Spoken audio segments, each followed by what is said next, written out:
Nouvelle réforme au sein de la fonction publique de Côte d'Ivoire.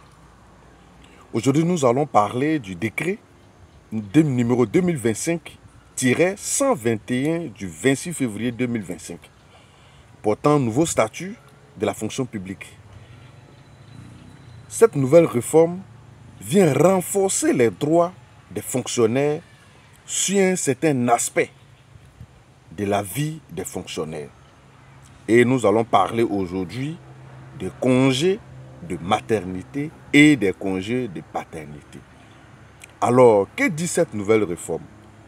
La nouvelle réforme vient renforcer le droit au congé de maternité des femmes fonctionnaires, c'est-à-dire les femmes de la fonction publique. Avant, les congés de maternité étaient à 3 mois. Mais avec la nouvelle réforme qui a été promulguée cette semaine, les femmes fonctionnaires bénéficieront d'un congé de maternité de 6 mois plein.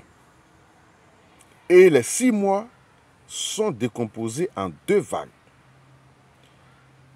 Période prénatale, c'est-à-dire avant l'accouchement, la femme aura 8 semaines de congé, et postnatal 16 semaines.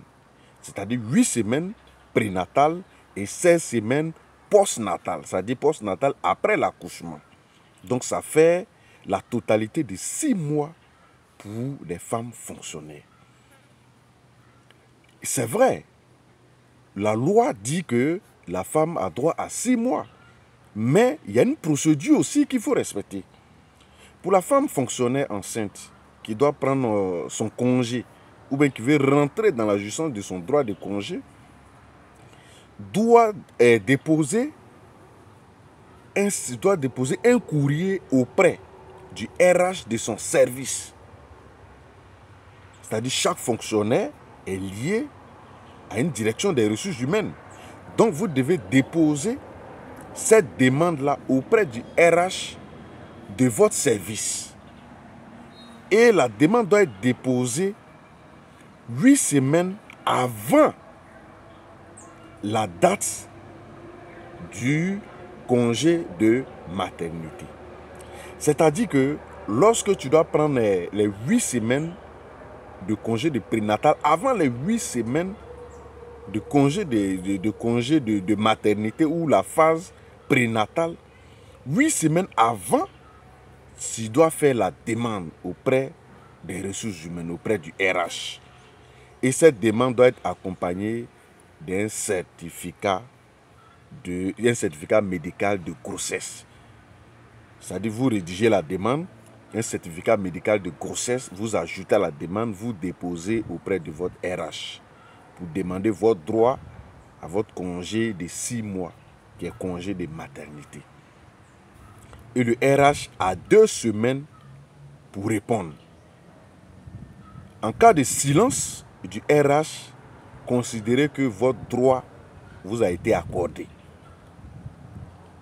Si le RH répond, tant mieux. Si le RH ne répond pas, considérez-vous en congé. Son silence vaut son oui. Et il faut respecter cette procédure. Ce n'est pas parce qu'on dit la loi dit on va prendre 6 semaines, tu calcules 8 semaines avant, tu prends tes bagages, tu vas chez toi. Non, ce n'est pas comme ça. Il y a une procédure aussi qu'il faut respecter. Ça, c'est au niveau des femmes, au niveau de congé de maternité. Maintenant, la loi aussi a pensé aux hommes, c'est-à-dire les hommes fonctionnaires qui ont des femmes enceintes.